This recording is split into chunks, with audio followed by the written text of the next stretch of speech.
fundamentos filosóficos del heliocentrismo. Un poquito la frase antes que he dicho, ¿no? Que la historia es un mito que los hombres acordaron creer, y también es un mito esa idea con la que construyeron nuestro mundo donde vivimos. Y a partir de ahí Dani nos va a desmenuzar cómo se fueron gestando y surgiendo esas ideas a partir de la belleza y la perfección que se tenían en el momento. Pues Dani Márquez, bienvenido de nuevo a tu casa, hijo. ¿Cómo anda, Julio? Buenas tardes para mí, buenas noches. ¿Para qué lado? Por el otro lado del Atlántico. Estaba escuchando un poco y la verdad que sí, interesante lo que está sucediendo hoy, pero va de la mano, ¿eh? Va un poquito de la mano porque yo ya he visto los análisis que se han hecho en Canal 5 sobre la Tierra plana, sobre el crudo. Sí. Y el tema es, toda afirmación, todo movimiento tiene su raíz filosófica, sus premisas, sus axiomas, sus ideas, y tiene sus porqués. Y en particular incluso tendríamos que preguntarnos sobre el tema candente actual es ¿por qué ellos deben tener una guerra continua? ¿Es por el solo hecho del control nada más? Me quedo ahí, ¿se entiende? Es decir, ¿y por qué yo quisiera controlar al otro? ¿Qué hay dentro del ser humano que yo quiero controlar al otro? Porque no me puedo quedar solo en, bueno, porque quieren controlar a la humanidad. Entiendo. ¿Y por qué quisieran hacerlo? Entonces ahí va a la pregunta filosófica, si se quiere. Yo no soy ni filósofo, absolutamente, pero sí me gusta encarar desde ese punto de vista porque ¿sí? Todas las ideas vienen de algún sitio.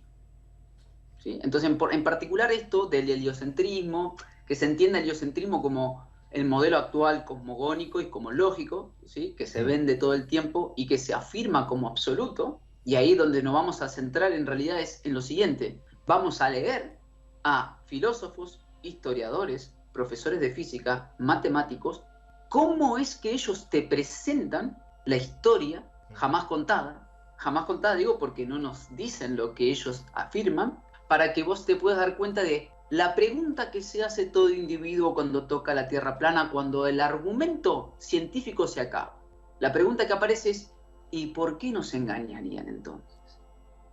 ¿Y por qué te mentirían? ¿Y a mí qué me cambia? Esas preguntas que van después de debatir un ratito, no, porque fíjate acá, fíjate allá, fíjate la curvatura, fíjate el vuelo y entonces aparece esa pregunta inmediata.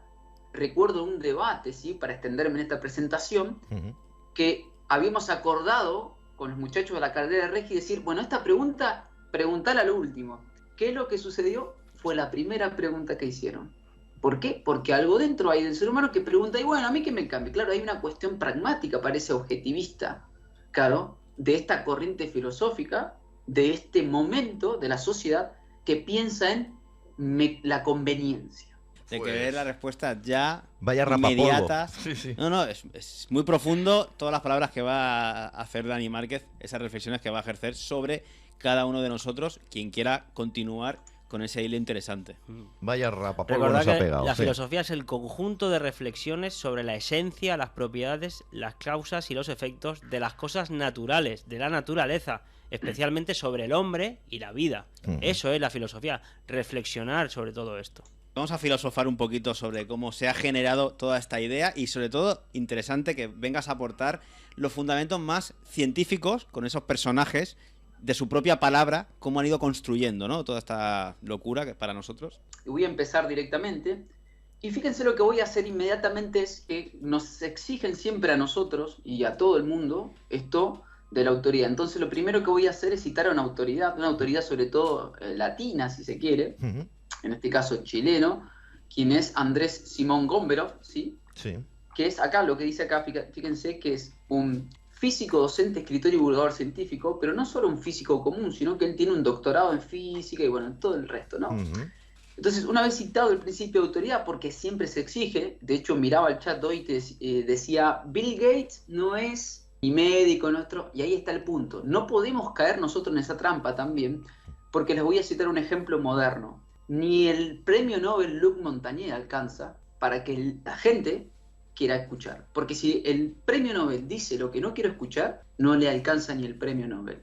Va a ser un negacionista igual. Sí, sí. Como tal, entonces voy a citar un videito cortito que extraje de un video que se llama Café Científico para fundar las bases de cómo un oficialista si se quiere, habla de la Tierra plana, a ver qué le parece y por qué la pelota en realidad la tiene el que afirma, el afirmacionista real de que esto es la verdad y que te la baja cual Dios como una religión, en este caso científica.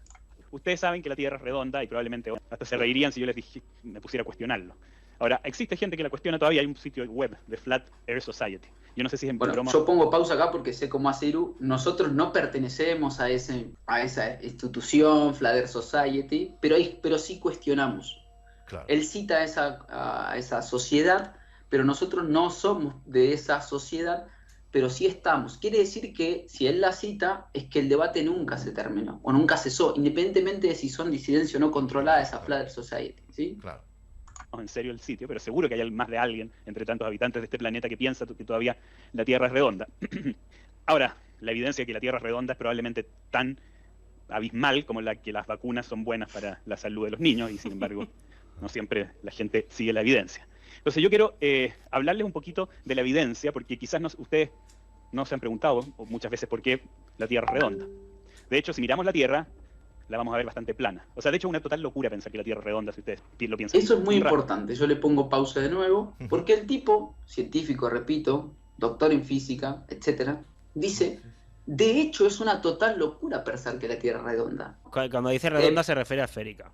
Claro, sí. Pero me gusta sentar las bases de la pelota la tiene el otro es el que debe demostrar, el que afirma la esfericidad, el que afirma que observa la curvatura, el que afirma, es el otro. El que afirma incluso, que las vacunas son buenas. Exactamente, y esa es la otra parte, y es, siempre van de la mano, fíjense, el objeto y la vacuna. No hay manera de que vos digas que eso no está bien, porque es gracias a ese cientificismo y ese fundamento es que la ciencia hoy se acepta ciertos males, y vamos a investigar más adelante por qué se aceptan esos males, porque la vacuna total te trae bondad y te estiró la esperanza de vida.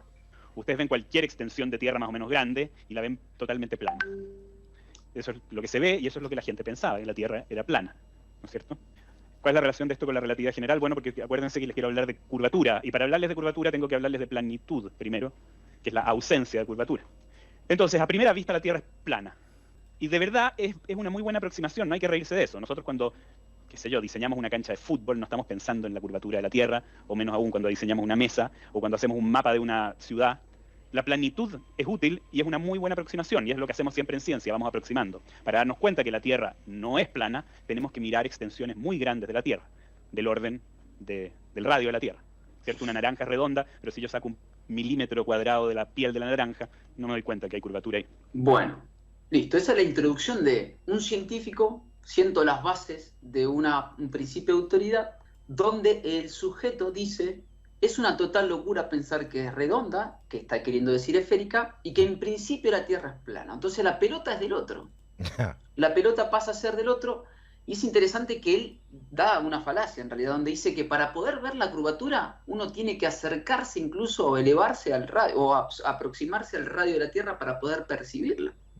Lo cual, incansablemente, ustedes se han, en este canal, mostrado que eso no es así, ¿sí? Que no está... que vos tendrías que evidenciarla inmediatamente con una curvatura geométrica rápidamente, y ni hablar de la óptica cuando los videos de J-Tolan y etcétera, ¿sí? Los Super Balloon y todo lo que se lanza. No sé si los muchachos tienen algo para decir, pongo play, si no... Es interesante, primero porque, digamos, se pueden encontrar un montón de paralelismos en lo que está diciendo esta persona con lo que está sucediendo en el mundo actual. No desde el principio de autoridad simplemente, sino que esta idea también siempre de la demostración muchas veces recae en el principio de autoridad, o con el principio de autoridad intentan dejar clara la afirmación que para el resto de nosotros es totalmente una locura creer en ellas. ¿Por qué lo digo? A ver, cuando este muchacho dice que todavía, bueno, debe haber alguno dentro de este mundo, dice Planeta, que todavía sostiene que la Tierra es plana, como bien dijo Dani, menciona la Sociedad de la Tierra Plana, que es una sociedad inglesa fundada o refundada posguerra para una especie de disidencia controlada. Pero quiero decir, yo no creo que ningún ciudadano de este mundo, si vos salís afuera y le preguntás de qué color es el cielo cuando es de día, te vaya a decir violeta.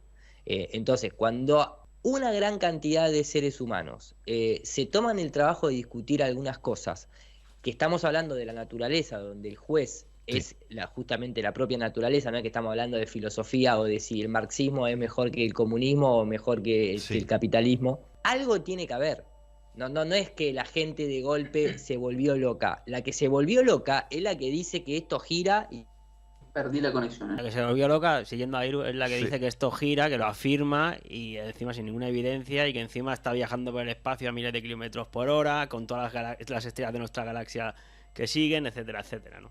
Madre. Claro, lo que hay que destacar es que estas personas han sido magos en el sentido de que han invertido la carga de la prueba, ¿no? Pareciera que hay que nosotros demostrar que la curvatura no existe como si eso fuera posible. Es imposible demostrar que algo no existe. La ciencia tendría que ir por el otro lado, ¿no? Que si es una locura pensar que es curva, pues tienes que demostrarlo si lo afirmas. No, No sé si claro. me explico. Claro, sí, Es sí. invertir Bueno, la carga de la prueba, ¿no? exactamente. Y escudarse en la autoridad. Claro. Bien, no, por eso cito a Gomberov, nos da unas bases como para decir, bueno, muchachos, nosotros no estamos locos. Lo dice un científico, un filósofo, un físico, Sí. un doctor en física. Quien debe demostrar es el otro. Y ahí empieza el debate. Ahora sí me voy a meter, una vez sentada la prueba, nos vamos a meter en el campo de los fundamentos. ¿Cuáles son las bases fundamentales de este sistema armado? Bien. Y en particular voy a poner un videito cortito que es de lo que hice de la NASA, ¿sí? De Jet Propulsion Laboratory, donde el tipo habla de la música de las esferas. ¿Por qué? Porque van a ver que voy a ir directamente a los bifes, de dónde se inventan, o de dónde sale, más que inventarse, de dónde sale esto quizás esotérico, de la esfera del cual la Tierra tiene que tener esa forma por una premisa que se considera axioma, ¿sí? Ujú. Así que ahí voy. Vamos.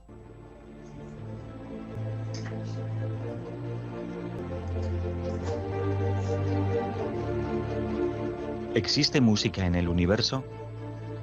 La armonía de las esferas, teoría elaborada por Pitágoras, ¿es cierta?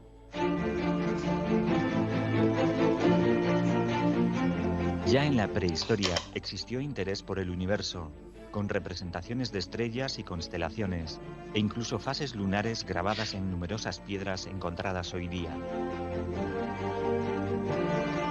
Relacionar la música y el cosmos ha resultado habitual a lo largo de la historia.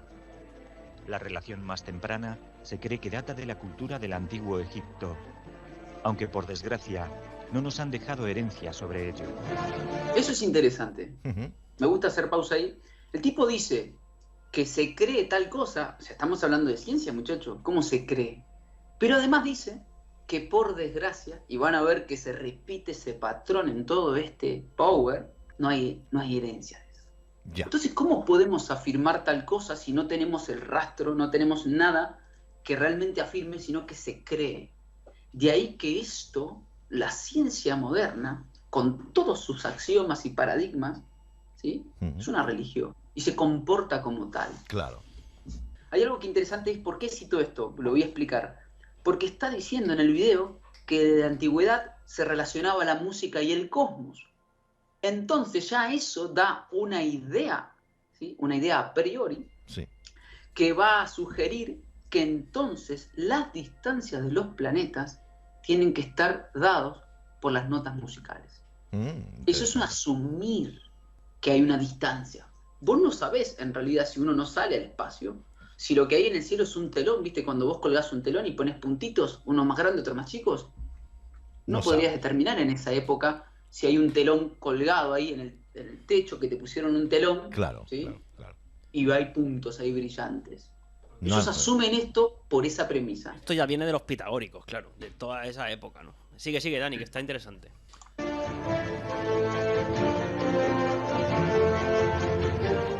No será hasta Pitágoras cuando esta relación quede plasmada en su teoría Música de las Esferas. Es a él al que se le atribuye el descubrimiento de la relación entre el tono de la nota musical y la longitud de la cuerda que lo produce. Para los pitagóricos, las distancias entre los planetas tenían las mismas proporciones que existían entre los sonidos de la escala musical. Es en este momento cuando nace la música de las esferas. Bien, ahí queda cortado el video y ahí está el punto. Primer fundamento. Las distancias entre los planetas, ¿sí? Ujú. Responden a un patrón como lo es la escala musical. Yo asumo que hay distancia entre los planetas. Veo porque uno va por atrás, no tenía ningún telescopio, pero eso ya lo asumo. ¿Cómo lo descubrió Pitágoras? Bueno, ahora vamos a ver que usan una palabra que nos han robado en esta época, que es la palabra intuición. Es decir, ellos sí podían intuir, pero nosotros no. Entonces voy a citar a Diego Loyola Maureira, que a Iru le va a resultar un poco, como siempre, le va a pegar un tiro a ese apellido Loyola, respecto a los jesuitas, y él, un filósofo, va a hablar de los fundamentos filosóficos de la teoría musical, y para tal cosa va a tener que citar a Pitágoras y va a tener que hablar del cosmos, ¿sí? Sí. Entonces, fíjense, arranca el tipo diciendo, el concepto de armonía en Grecia, porque de ahí procede, si Pitágoras era griego, dice el arte persigue la belleza está dada por la armonía, y el concepto de armonía es muy complejo. Habla de mediación, analogía, proporción y orden. Entonces se queda con proporción y orden. De la proporción y orden se asocian inmediatamente los números. Por lo tanto nos referimos, dice, a un orden matemático. Recuerden que la palabra orden es la traducción, si se quiere, a nuestro lenguaje de cosmos. Por esto ese debate, no es solo de la forma de la Tierra, es un debate cosmológico y cosmogónico, ¿sí? No es solo la forma de la Tierra. Bien, entonces los griegos más que otras culturas intentaron una explicación matemática a todas las cosas, lo cual yo no estoy en desacuerdo, no, sino que yo no puedo asumir una cosa y decir que es la verdad. Sigo. Entonces habla de Homero, habla de los pitagóricos, ¿sí? Intentaban entender todo el mundo, y ahí está el punto. La armonía de las esferas. Los griegos perseguían la belleza, la circunferencia es las mejores de las figuras, y la esfera el mejor de los cuerpos. Esas nuevas dos bases fundamentales son las que van a tomar todos los mitos que nos han presentado como científicos, que han sido pitagóricos, para que el sistema sea como tal, para que la Tierra sea una esfera, porque es bello, porque el creador o porque la obra es bello, entonces tiene que ser esférico porque es el mejor de los cuerpos, y la circunferencia, es decir, el movimiento de traslación, ¿sí? En este cosmos, cómo se mueven los objetos, tiene que ser una circunferencia porque es bello. No estoy diciendo con esto que no está bien que sea bello, sino que eso que está ahí es una idea a priori, una vez más, que imprime sobre lo que yo quiero investigar y que voy a ejercer sobre el fenómeno una idea antes de poder descubrir, de poder decir que ese es un método, ¿no? Claro. Sí. Un método a priorístico. Exacto, estamos poniendo la premisa de que la idea y, por supuesto, la geometría más perfecta es una esfera, y como quieren hacer la equivalencia entre cosmos y mundo, donde está Dios, pues como coherencia, esa perfección de belleza tiene que ser esférica, porque las matemáticas y la geometría así lo concebían. Bien, continuamos. Salta a la luz como que han soltado las premisas por allí y luego como que hubieran jugado a lo largo del tiempo para fabricar piezas que encajen en ese puzzle, en el puzzle cuyas premisas aquí se están exponiendo. De científico esto tiene poquitito. Ya, totalmente. Pues continuamos, querido Dani. Entonces fíjense, si son perfectos deben ser bellos, y si son bellos deben estar en perfecta armonía. Claro. Eso que ellos desarrollan, ese relato, no es incoherente.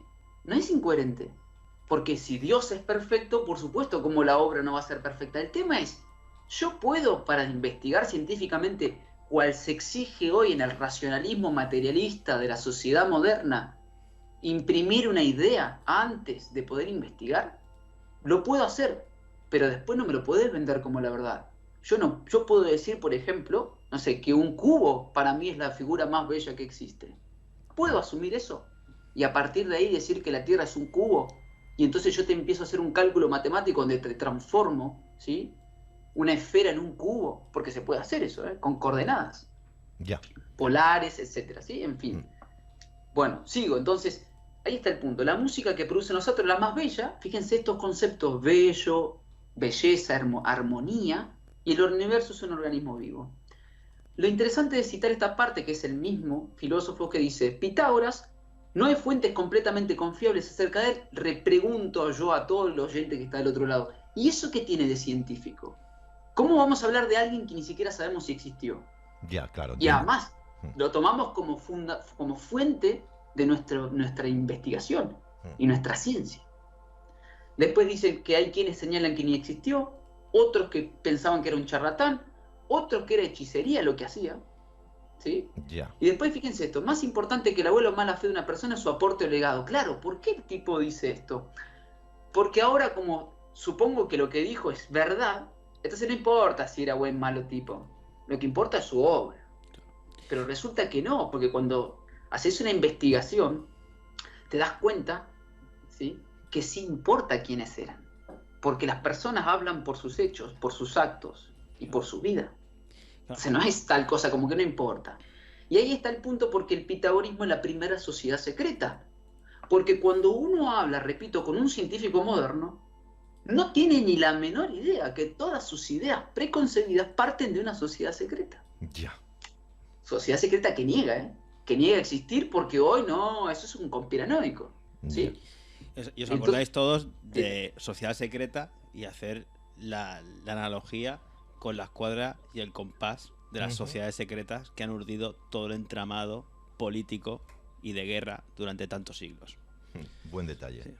Bien, sigo. Entonces, bueno, ellos se dividen en dos: los acumásticos, que hacían ritos religiosos y prácticas éticas, y los matemáticos, énfasis en la razón y la ciencia y la matemática. Bueno, ¿sí? Y entonces ahí está el punto, porque de Pitágoras, de los pitagóricos, se habla del tetractis, ¿sí?, que es el número sagrado, que habla de la teoría de componente del universo y cita a los 4 elementos: el punto, la línea, la superficie y el volumen, ¿no?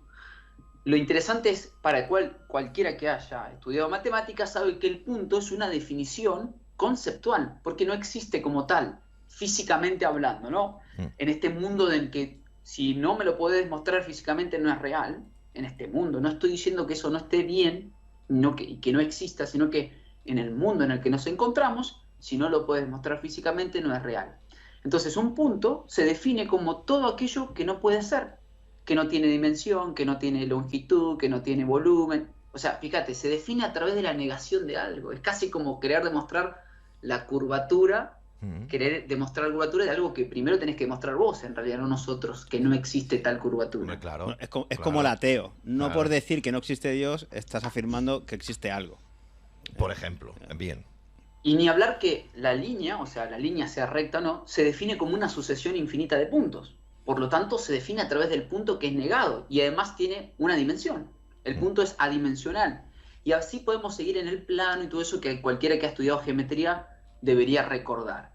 Lo interesante del tetractis es que habla de una progresión aritmética. Esto me lo voy a pasar. Si no, vean el símbolo de la derecha, que es un uroboros. Esto es el tetractis. ¿Sí?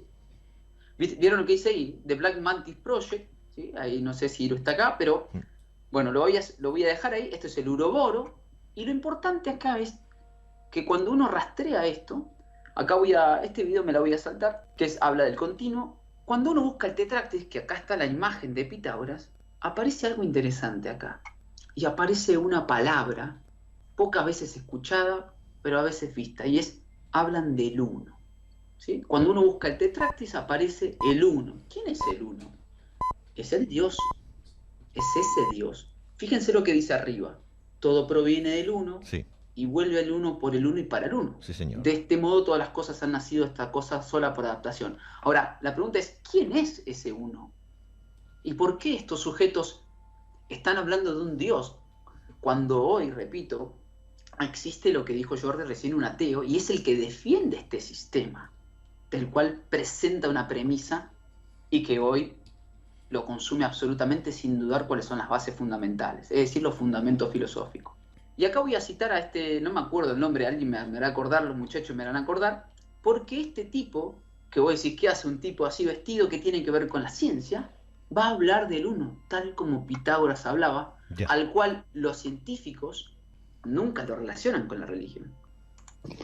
Muy bien. Y aquí entroncamos con la encíclica Laudato Si. El Papa Francisco, con esa visión veloz que tiene de las cosas, y además que las sabe entrar en el núcleo del problema, enseguida apenas nos nombraron Papa, lo primero que dijo a los periodistas es: hay un cierto problema con la naturaleza. No es cierto, esta frase lo dijo apenas nombraron. Si alguien lo entendió, lo que dijo es, el Papa dice, hay un cierto problema con la naturaleza, ¿no? Es como que el Papa, viste, como dice que es un grande, lo que sea, ¿no? Bueno, o sea, está hablando el problema es él, ¿qué coño? Bueno, sí, perdona. No, pero además de ahí sale el Laudato Si, de ahí sale todo lo que tiene que ver con el cambio climático, que luego se traslada a las organizaciones científicas y termina que nos aumentan a nosotros los impuestos porque emitimos CO2. Ajá. O sea, de ahí viene el problema. Claro. Iro, ¿cómo se llama este hombre? Me olvidé, me acabo de olvidar. Monseñor Sánchez. Monseñor Sánchez. Sigo. Juzgó las dos tesis y finalmente adoptó las dos tesis principales que surgieron de la academia. Cita a otro jesuita que se llama Teilhard de Chardin, que es el primero que intenta dar una dimensión filosófica y teológica a la idea de la evolución. Ahí está el punto. Bien. Cita a un jesuita, Teilhard de Chardin, que está más adelante, que ahora lo voy a mostrar, que es el que primero trata de dar una explicación a la teoría de la evolución, a una teoría supuestamente científica, Claro. donde supuestamente están separadas ciencia y religión, pero en realidad están aunadas, porque vas a ver ahora más adelante, Julio, y de toda la gente que está escuchando, que va a citar esa terrible frase, entre comillas, de el uno. Todo eso que viene del uno y va hacia el uno. Ya. Y además no nos pareciera olvidemos ser- que de la teoría de la evolución viene de la teoría malthusiana, viene de la supervivencia del más apto, o el más rico, o el más fuerte, viene la que la vida humana prácticamente es una consecuencia, bueno, en donde sí, siempre hay muerte en la naturaleza y sobrevive el más apto. Y bueno, si los ucranianos no se pueden adaptar, ¿qué van a hacer, muchachos? Claro, Claro, porque La selva. socialmente de ahí deriva la eugenesia también. Claro. Exacto. Qué Si no bueno. pueden defenderse por sí mismos, que se extingan. Claro, qué bueno. Continuamos, sí. Y que además la evolución no tiene nada contra el tema de la creación. Es totalmente compatible un tema con otro, ya lo habían dicho el Papa Juan Pablo. Pero el Papa ahí, en la teología que presenta en la encíclica, que también es muy novedosa y de la cual se habla poco. Eso es interesante, perdón que lo pare acá Sí. rápidamente, porque dice, se habla poco, cita a Teilhard de Chardin, que nadie lo, díganme si en el chat conocían quién era Teilhard de Chardin, Ni idea. un jesuita, Sí. que es el que da la explicación para, vamos a decir, congeniar la religión y la ciencia. La evolución y la religión no están aparte, tienen todo que ver, dice él, son compatibles. Ya. Es preciosa porque el tema de la creación no solo lo ve como en el sentido tradicional, que todas las cosas dependen de Dios, sino que todas las cosas van hacia Dios. Tienen un movimiento que aunque lo vemos o no lo vemos, van.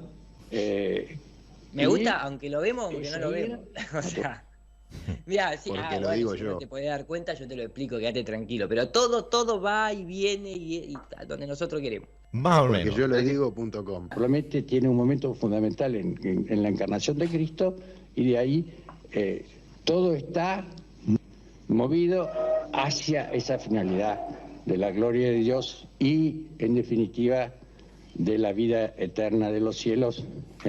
O sea, ¿qué quiero decir? Voy a volver acá atrás. Sí. Está diciendo lo mismo que Pitágoras y que los pitagóricos. No hay diferencia. Uno podría decir, bueno, uno lo cita, dice la palabra Dios, pero otro habla del uno. Que en definitiva, para estos sujetos, esta sociedad secreta, no hay separación conceptual. La raíz fundamental es la misma, porque si todo viene del uno o todo viene de Dios y va hacia dos, o como dice el Apocalipsis, si se quiere, el alfa y el omega, porque para ellos los griegos el alfa es la primera letra y el omega la última, o como dirían los hebreos, la alef y la tap, Y- todo viene de ahí y va hacia ahí. Y fíjate que en el billete del dólar, que es el que controla el mundo, pone in Gut, en Dios, we trust, nosotros confiamos, y pone one. Es verdad. Y está la pirámide Ahí esa llegamos. que está mostrando. Y Ahí pone llegamos, la mira, misma acá está. simbología que allí se ve. Sí. ¿Quién es el uno? Que esto lo mostré en el evento que decía Oiru, en Madrid, el 25 de enero. Este es el uno.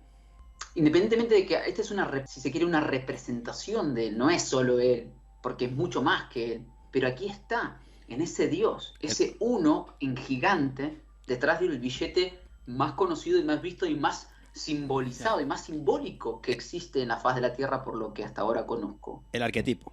Exactamente. Entonces, acá está, para citar a Pierre Teilhard de Chardin, el jesuita, que aquí abajo hizo un recuadro donde dice: guiado por la ley de complejidad de conciencia, Teilhard vislumbra el punto omega, y ahí cita la palabra omega, esa que tenemos en nuestras Biblias. Digo tenemos porque yo tengo mi Biblia acá, ¿eh? No porque esté hablando de estos temas, no quiere decir que no estudie este libro, ¿eh? Claro. Y lo dejo bien claro, ¿eh? Bien hecho. Bien, entonces, al que define como una colectividad armonizada de conciencias que equivale a una especie de superconciencia, ¿a qué le suena eso? Yo no voy a qué le responder. suena esa superconciencia, esa teoría de Chardin que es poco conocida, pero Una el especie Papa de inteligencia la tiene en la artificial doctrina? superpoderosa, básicamente. Una cosa así. Sí, exactamente. Fíjense, la Tierra cubriéndose no solo de granos de pensamiento, contándose por miriadas, sino envolviéndose de una sola envoltura pensante hasta no formar precisamente más que un solo y amplio grano de pensamiento a escala sideral. Esa frase New Age, todos somos uno. Te lo dijo un jesuita, ¿eh? Oh, Antonio, Dice, perfecto. la pluralidad de las reflexiones individuales agrupándose y reforzándose en el acto de una sola reflexión unánime. ¿El nuevo orden mundial será? Posible. Entonces, dice, la evolución entonces se estaría convirtiendo en un proceso cada vez más opcional. Taylor señala que así los problemas sociales del aislamiento y de la marginalización como inhibidores enormes de la evolución, ya que la evolución requiere una unificación del sentido. Ningún futuro evolutivo aguarda a las personas si no es en asociación con los demás.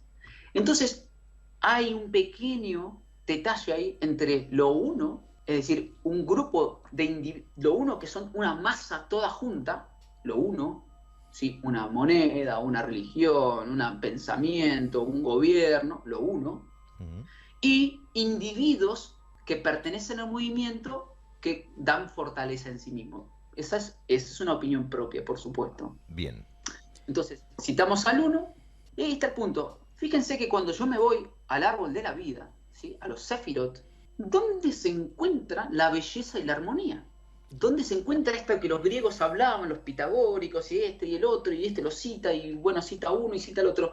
Resulta que se encuentra en el sexto Sefirot, que es el que conecta a todos. ¿Y ese cuál es? ¿Qué astro se encuentra en ese lugar?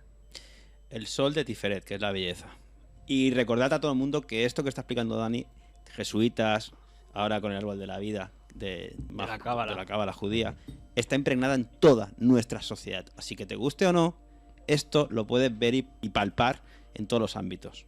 Nos han infiltrado toda esta historia en la cabeza, la tenemos bien grabadita, aunque no lo sepamos. Entonces, a lo que voy es, la belleza que decían los griegos, la armonía, no es precisamente ni más ni menos que el sol, astrológicamente, porque cada sefirot tiene su astro, y en particular Tiferet, que es la armonía, además representa al Mesías, al sol, al del 25 de diciembre. No estoy diciendo que no es, que existió, que no, sí, estoy diciendo que como figura, lo cual creo que los hermanos Barea, junto con Ir, y bueno, Martín, todos nosotros hemos visto ese análisis también, que es un análisis respecto a de lo astrológico del Apocalipsis, o sea, del Nuevo Testamento. Justamente, digo entre comillas, justo, está el sol ahí. Y esto para el Sefirot representante también como el Mesías para el cristianismo, ¿sí? Y ahí vendría un poquito la religión heliocéntrica, de colocar al sol en el centro, para esa adoración.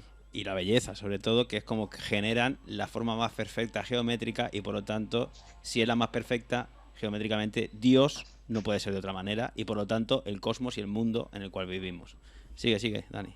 Ahora, repito esto, para decirlo una vez más y afirmarlo al todo que está escuchando. Nosotros, o yo, hablo por mí en particular, no renegamos de la belleza, ni de la armonía. No. Estamos tratando de analizar cómo es que ellos se van fundamentando este sistema que se armaron, que se exoterizaron, como he dicho yo muchas veces. Y entonces, La armonía de la esfera es otro libro, ¿sí?, de Pablo Espinosa. Cito algunas cosas, simplemente algo en subrayado para no leer todo. Habla de la música. Y acá está interesante, dice, en consecuencia, penetrar en los misterios de la música, si siguen el cursor, es prepararse para la iniciación en los misterios del hombre y del cosmos. Digo esto porque cuando uno habla con un científico moderno, cualquiera sea, cualquiera que incluso está en el chat, se enoja cuando decimos, muchachos, esto es esotérico lo que nos están diciendo. Ah, pero vos demostrame y yo tengo acá el cálculo y te sacan una ecuación, pero tu ecuación procede de una idea, maestro. Ya. Y eso es lo que no entienden. Entonces, fíjense, la existencia de un vínculo entre música y cosmos presupone una intuición. Díganme a todo aquel que nos exige a nosotros los terraplanistas y cualquiera que discute también en la medicina, ¿por qué no puedo yo intuir que una enfermedad, por ejemplo, tiene otra raíz? Como se ha dicho muchas veces en este canal y en muchos canales alternativos. Una causa. Otra causa, ¿sí? Otra explicación. No, vos demostrame acá, entonces vos no podés intuir, pero ellos sí.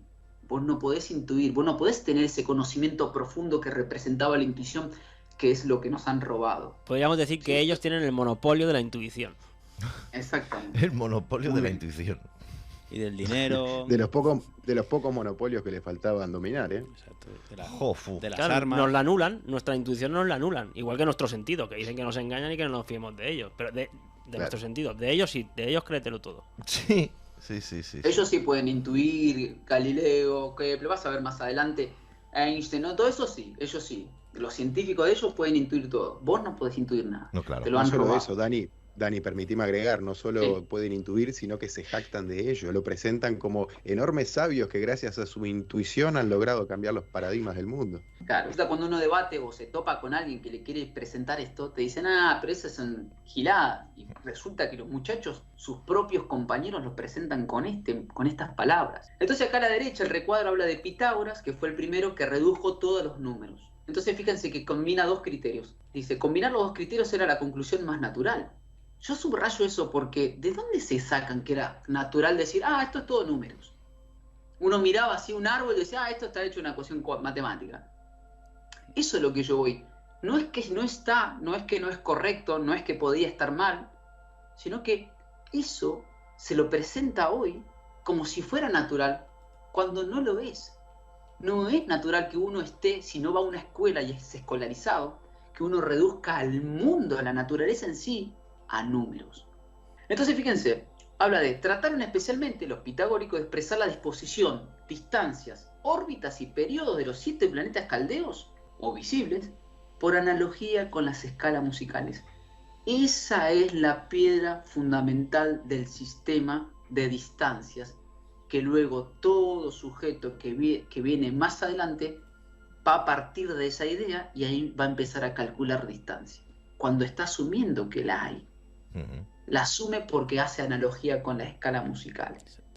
Entonces fíjense, dice, hay unos esfuerzos de Kepler y Asbel por preservar la armonía cósmica cuando las esferas se reorganizaron en el sistema heliocéntrico. Solitas, o sea, no andaban como querían. Ahí viene las todo organiza el hombre. Ahí viene todo el meollo, porque a partir de esas ideas que está explicando Dani, filosóficas, viene Kepler y viene Galileo y todos y Copérnico y empiezan a construir un modelo.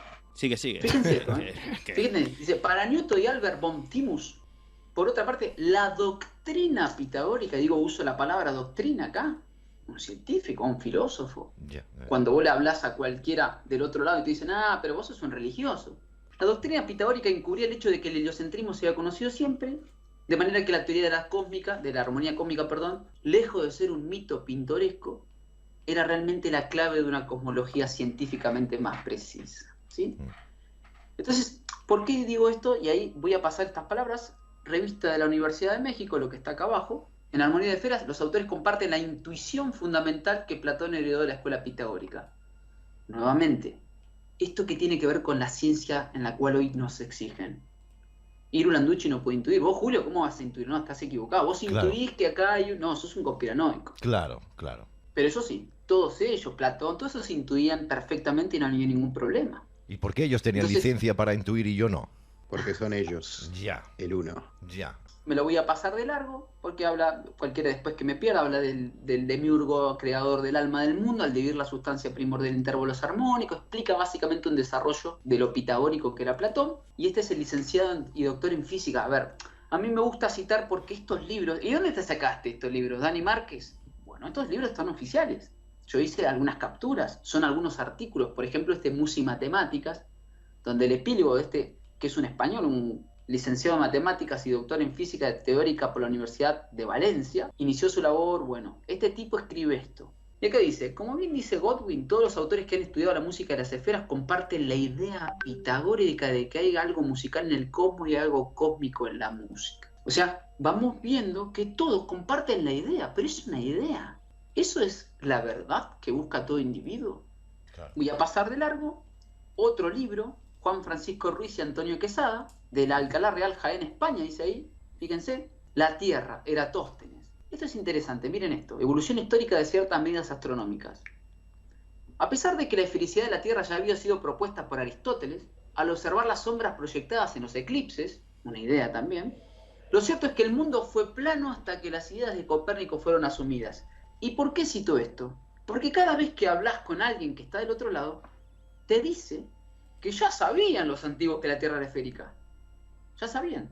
Pero resulta que ellos, Juan Francisco Ruiz y Antonio Quesada, dicen que hasta que Copérnico no aparece, la Tierra era plana, señores. Podemos debatir si la afirmación de ellos está bien, pero son dos personas que pertenecen a una universidad. Y por si no hubo bastante con Copérnico, luego ya hasta que la NASA llegó y nos enseñó sus imágenes, ahí ya del todo, ¿no? Aquí lo que hablar porque eso lo va a decir adelante Gombero.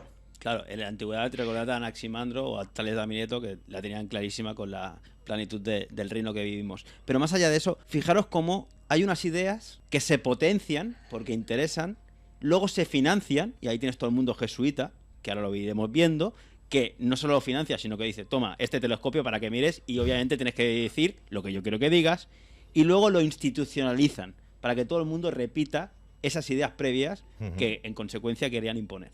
Este recuadro de abajo es para citar a Jorge Juan y Santa Cilia, que pertenecían a la Orden de Malta y que son los que justamente, fíjense, ¿sí? Jorge Juan midió, fíjense, ¿quién es Jorge Juan y Santa Cilia? Es alguien que midió la longitud del meridiano terrestre demostrando que la Tierra está achatada en los polos. ¿A qué voy con esto? Siempre los mismos. Nunca era Pepe Pistola que iba ahí y estaba... Él fue el que midió. Justo que pertenecía ahí, como dice, era a la Orden del Malta, ¿sí? Y hablar de Jean Picard, que dice que era astrónomo y sacerdote francés, estudió en el colegio jesuita Henry Legrand, ahí está el punto de quiénes son los creadores de todo este sistema. Queda clarísimo. Siempre los jesuitas. Dice, y proporcionó una medida muy exacta del radio de la Tierra. Mirá qué perfil, qué peinado, escúchame. No, a la moda. Tenía buen olfato para las intromisiones. Sin duda, claro. La muerte del loro. Pero fíjate esto, Julio, en 1770, Jean Picard dice, se equivocó acá por un margen de 0,44%. Oh, pobre. No, pero a ver. el palo, dirían en el comentario. O sea, increíble, con qué tecnología el tipo, no sé, a ver, a los muchachos no pueden tirar un cohete a la luna, no pueden llegar, perdieron la tecnología, y estos tipos, qué magia tan grande que mira por cuántos, 0,44%. Qué bueno. O sea, no ese error. No, porque es para demostrarte que el tipo todavía sigue siendo humano, ¿entendés? Pues es un 0, porque dale, pone 0, o sea, no tuvo error, pero ¿cómo no va a tener error? Si en la ciencia se basa en aproximación, siempre va a haber un error, sobre todo en cuestiones de medición, ¿no? Entonces te lo bajan ahí, pero es ridículo. Realmente el planteo que dice Dani es el de siempre, ¿no? O sea, más atrás vas en el tiempo, más perfecto eran, pero ni siquiera tenían tinta para escribir en un papel, y hoy en la era de la modernidad no podemos replicar prácticamente ninguna de las proezas que se hicieron anteriormente. Exacto. Es como una cosa contradictoria. El mundo al revés, o sea, sí. Los egipcios construían las pirámides con cinceles de hierro, pero nosotros hoy en día no podemos...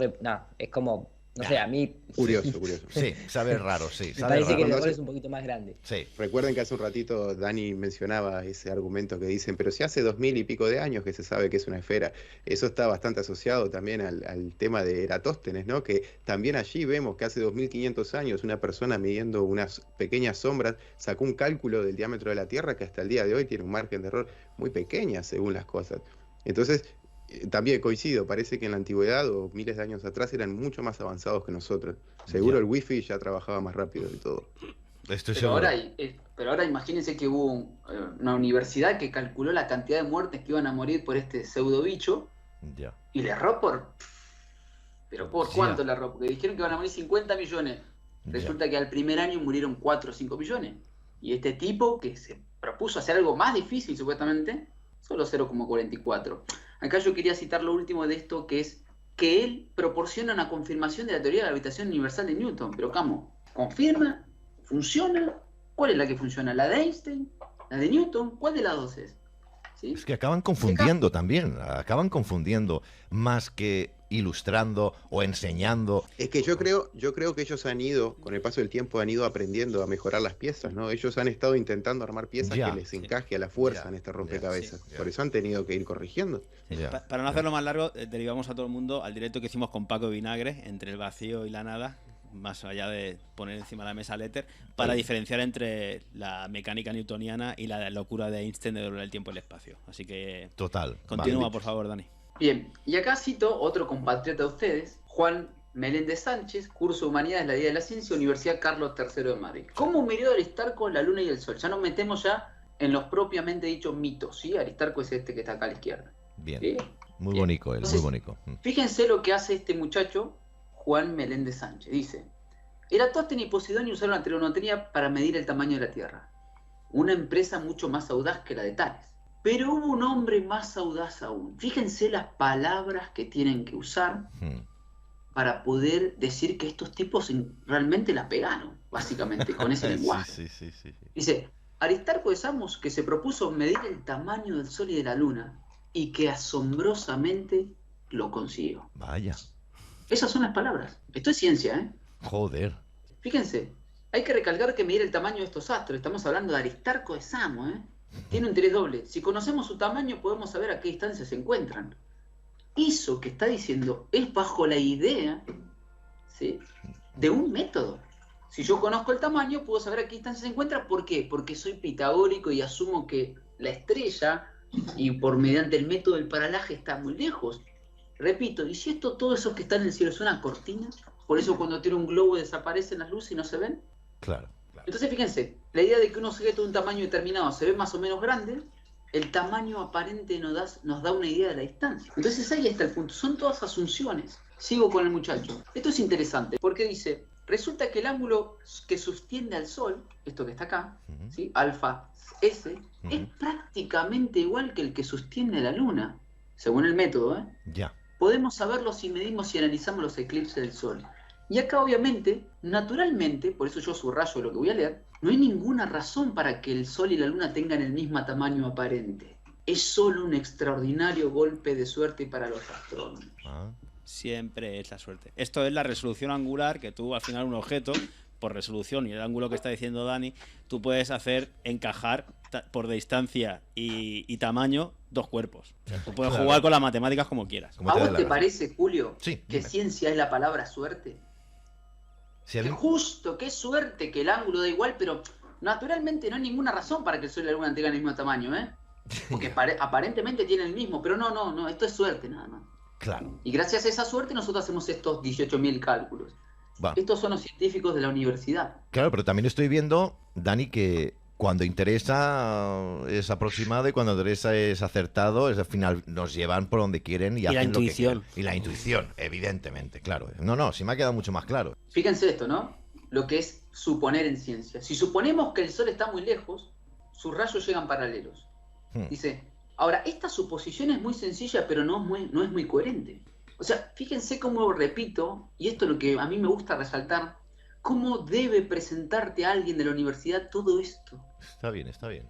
Dice, suponer que los rayos del Sol son paralelos, suponer que el Sol está a una distancia infinita, lo que tiene sentido si queremos calcular la altura de una pirámide, pero no cuando precisamente queremos calcular la distancia del Sol. Entonces, estas asunciones, qué lío, tío.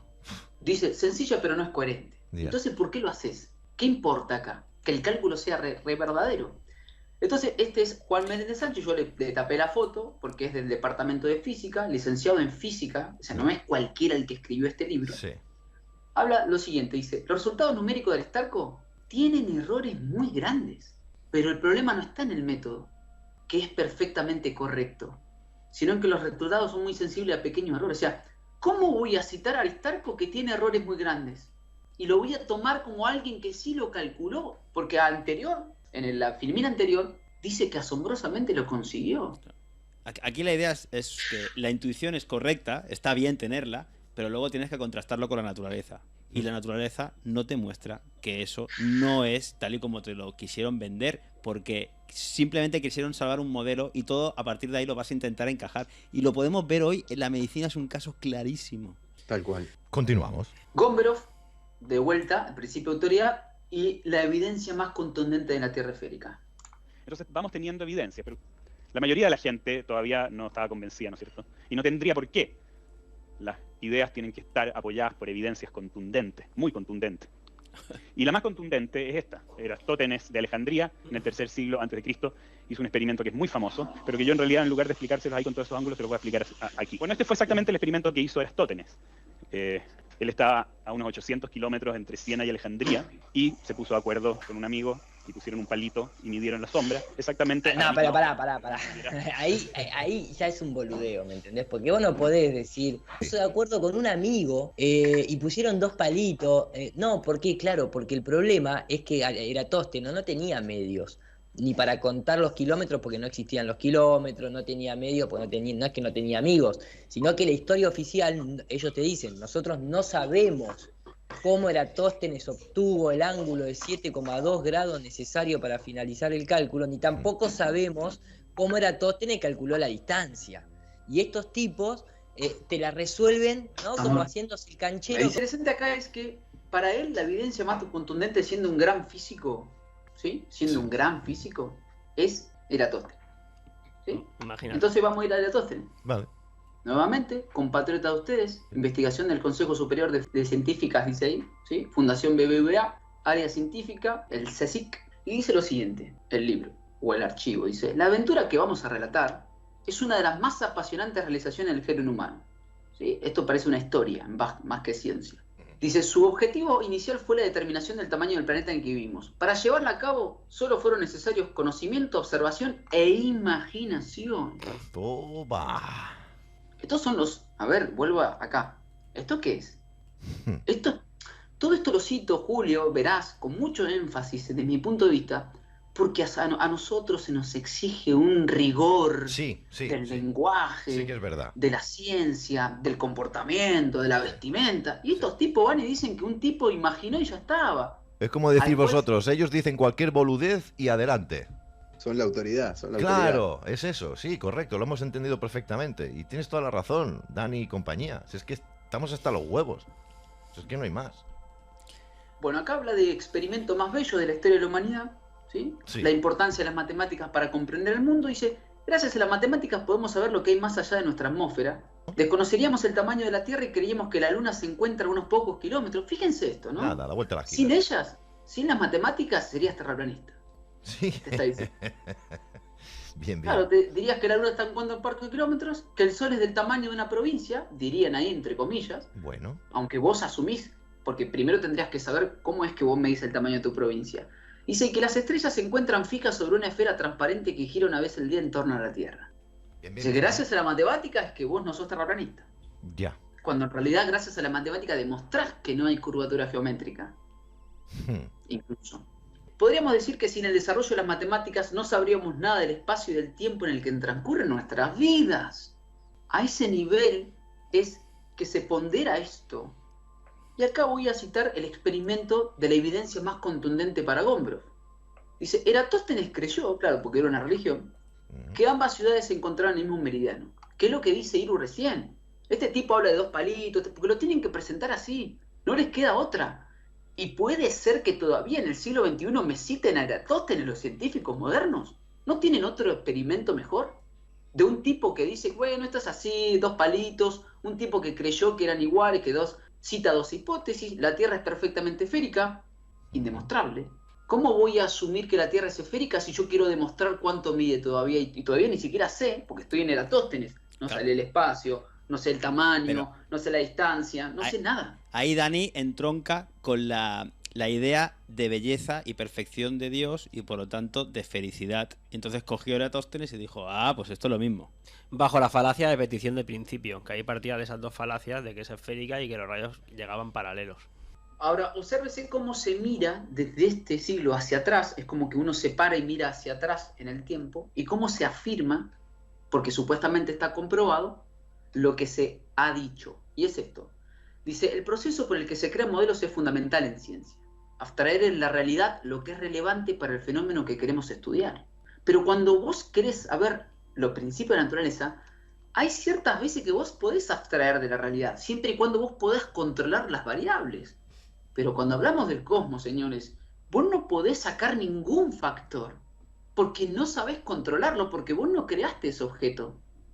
La Tierra, hasta el momento yo no conozco ser humano que la haya creado, o que pueda controlar todas las variables. Tal es así que por eso siempre decimos que juegan ¿no? Dios no juega a los dados, dirían Einstein, juegan a ser dioses, dirían algunos. Entonces fíjense, lo demás formando así una imagen suficientemente simplificada del mundo para que el cálculo sea posible.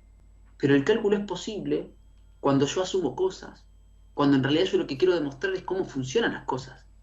No que el cálculo sea verdadero. El cálculo es una herramienta, no es la naturaleza en sí. Ya, claro. Y eso es lo que han hecho. Sí.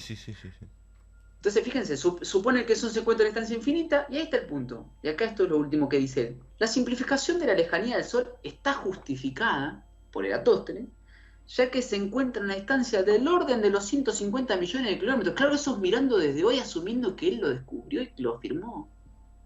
Es decir, está justificado lo que hizo Eratóstenes, porque la verdad es que el Sol se encuentra a esa distancia. Pero no, es que vos decís que el Sol se encuentra a esa distancia porque decís que Eratóstenes ya lo descubrió. Fíjense cómo hacen la trampa. Muy bueno. Cómo invierten. Muy bueno. ¿Sí? O sea, está invertido eso. Un tipo parado en el siglo XXI dice que está justificado lo que hizo Eratóstenes a pesar de que sea un desastre, porque más o menos el cálculo da. Pero el cálculo da porque todos unos tipos que vinieron después asumieron que el cálculo era real.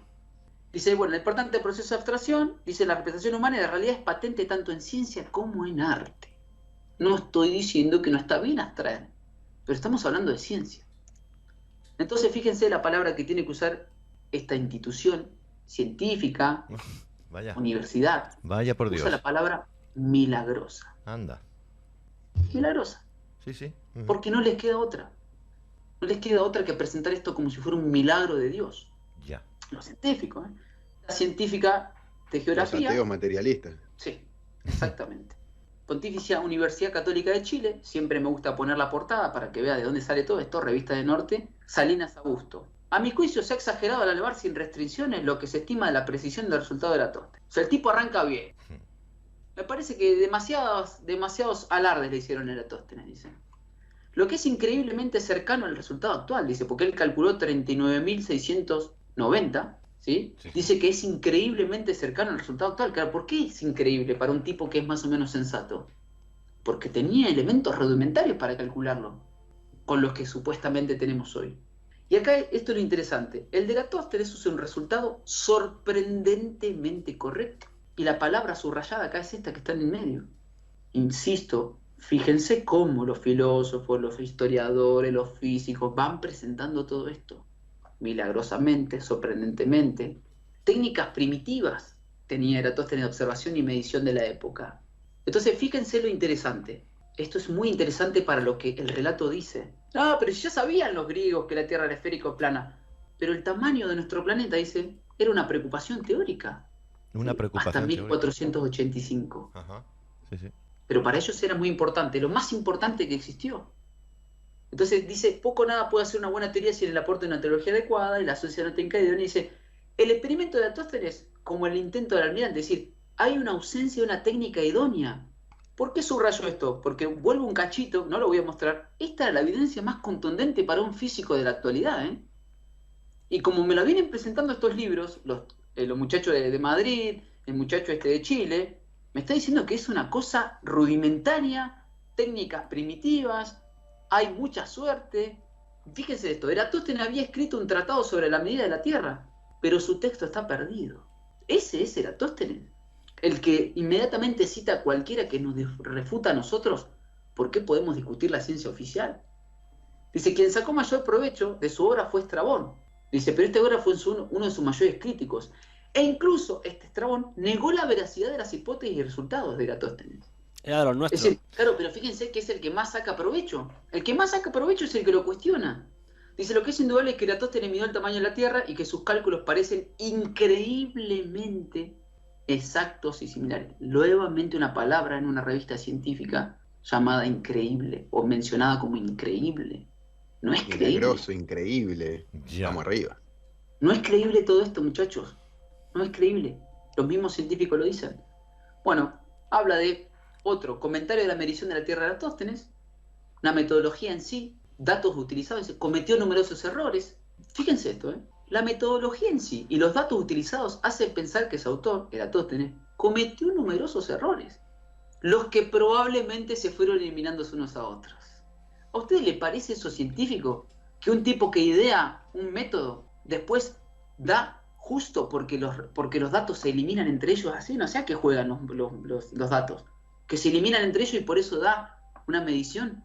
Eso no, ¿qué tiene de científico? Eso es lo que yo pregunto al otro.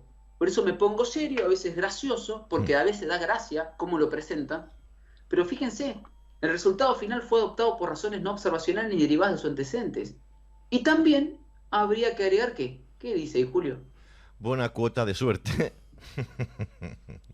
Entonces uno tiene que después soportar en el chat, y en cualquier chat, ¿no?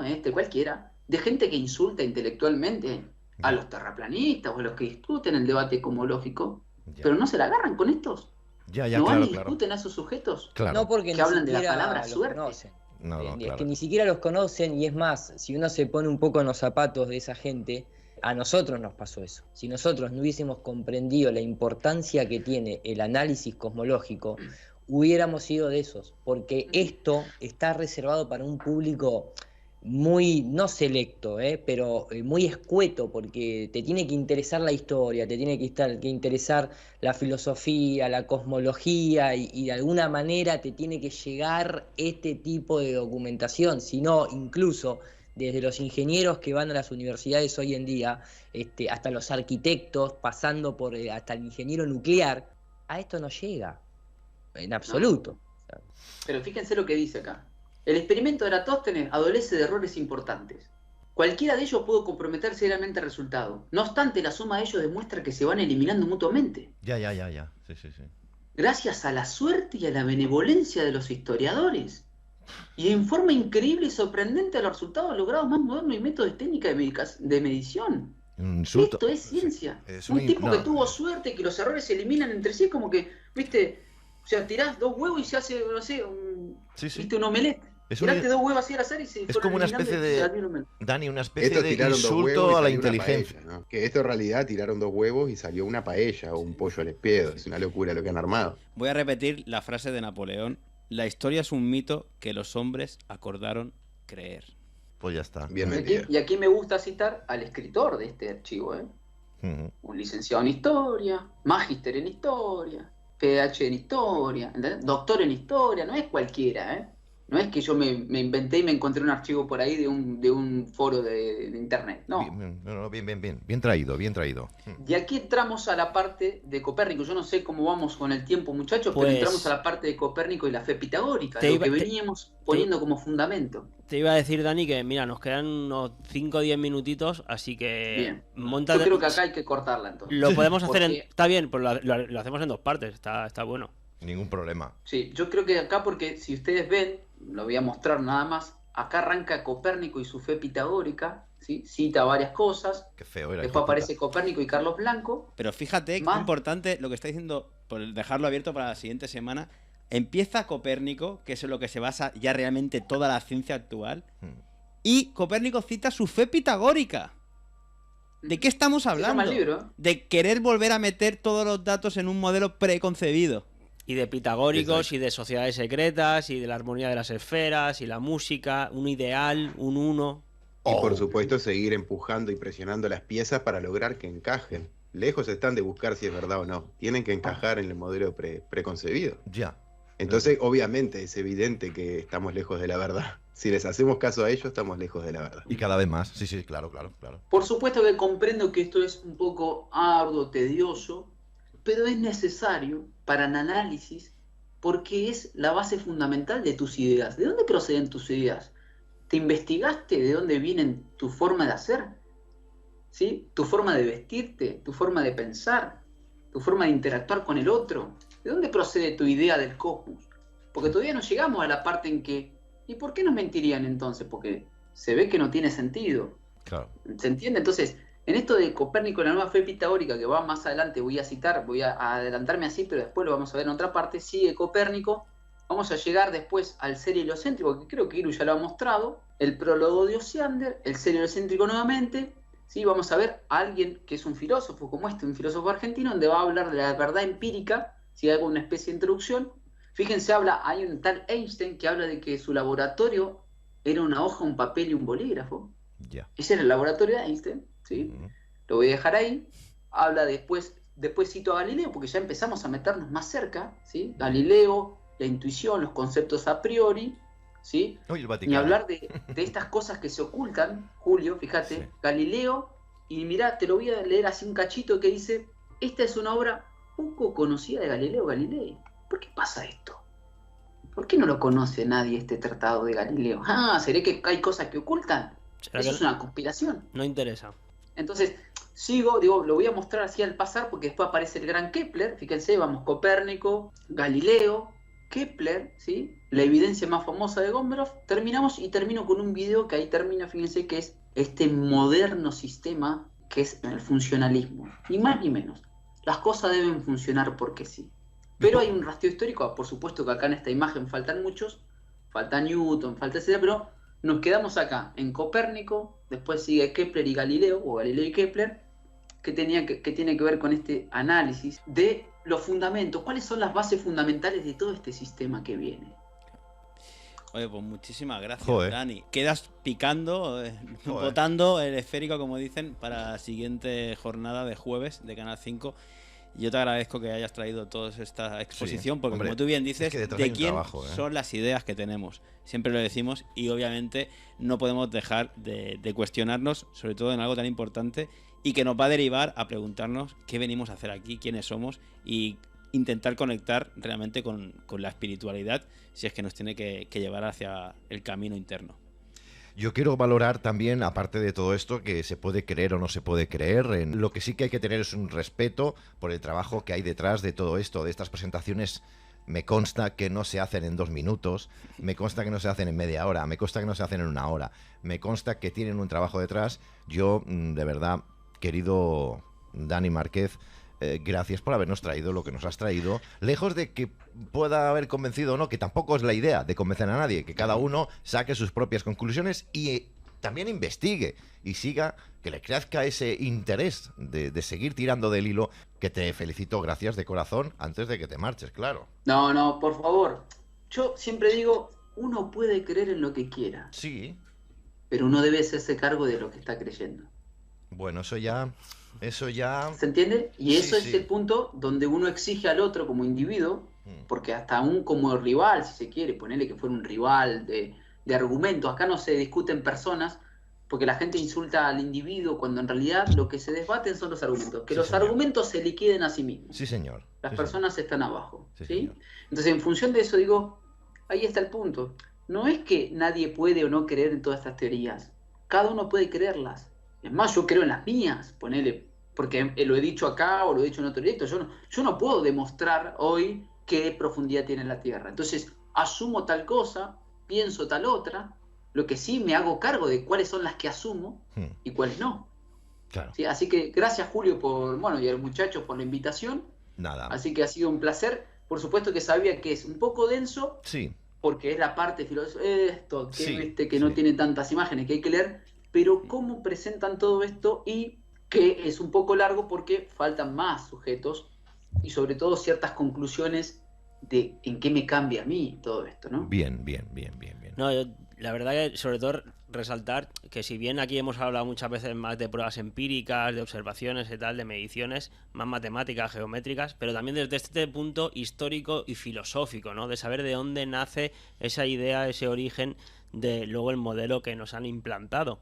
Como decía Dani, no cada uno que crea lo que quiera, pero al menos hacerse cargo y saber de dónde vienen y que toda esta gente se inspiró y tuvo golpes de suerte, tuvo una gran intuición que posteriormente fueron con las mediciones después oficiales de la NASA y de tantos otros que han venido, pues casualmente coincidieron con lo que habían acordado desde hace más años atrás, ¿no? Pero esta parte de reflexionar también nos parece súper necesaria, la parte filosófica, porque te vuelve a replantear profundamente no solo el modelo que nosotros aquí venimos a presentar, sino todo esto te vuelve a hacer a ti plantearte y preguntarte pues esas preguntas inherentes al ser humano, ¿no? De quiénes somos, qué hacemos aquí, que nos han ocultado con toda la oficialidad impuesta. Y dato interesante es el que de estos textos, de estos escritores antiguos, no se tiene ni una sola letra escrita de su puño y de su mano. Bien, porque eso es todo bueno, está reescrito, obviamente, entre otras cosas, lo hemos explicado anteriormente en otros directos, por la Orden Jesuita, entre otros, que reescribieron estos libros de los antiguos. Entonces a nosotros ya no nos llega ni el original de esa antigüedad de antaño. Eso es muy bueno lo que acabas de decir, ¿eh? ¿Algo que decir, Martín, por ejemplo? Simplemente agradecer la excelente exposición de Dani, expectante de que la continuemos la semana que viene, y creo que traer un poquito el aspecto filosófico a este asunto está bueno incluso como juego de palabras, ¿no? Porque hemos expuesto en otras veces que este sistema tan loco, tan psicópata que han diseñado para explicarnos el lugar en el que habitamos, justamente ha venido a quitarnos esas preguntas trascendentales, esas preguntas filosóficas que el ser humano como individuo se podría llegar a plantear. Ellos se han encargado que nosotros nunca estemos ni siquiera cerca de buscar ese tipo de respuestas.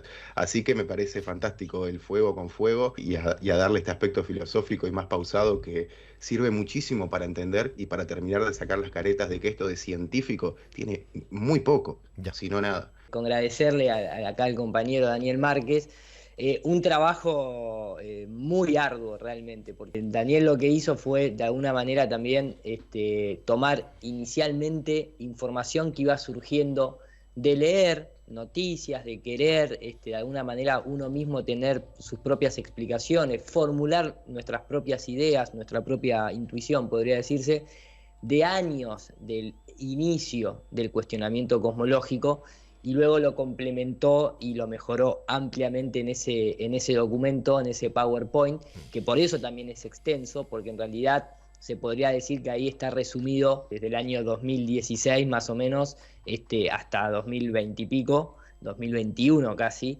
de ir tomando pequeñas noticias, libros, informes, artículos universitarios y demás, dentro de cuando se planteó inicialmente la importancia de un título que se llamaba La desvalorización del ser humano a través del modelo heliocéntrico. Y obviamente, arriba de eso, toda la complementación de querer al menos desarticular quiénes han sido los autores. A ver, por ejemplo, la gente está acostumbrada a contemporáneamente discutir una teoría o un planteamiento político porque van e investigan y dicen, pero mirá dónde se crió Joe Biden y mirá también dónde se educó y mirá lo que hizo aquel y el otro. Pero cuando vos vas a los profetas de la ciencia, ese ejercicio pareciera que no vale.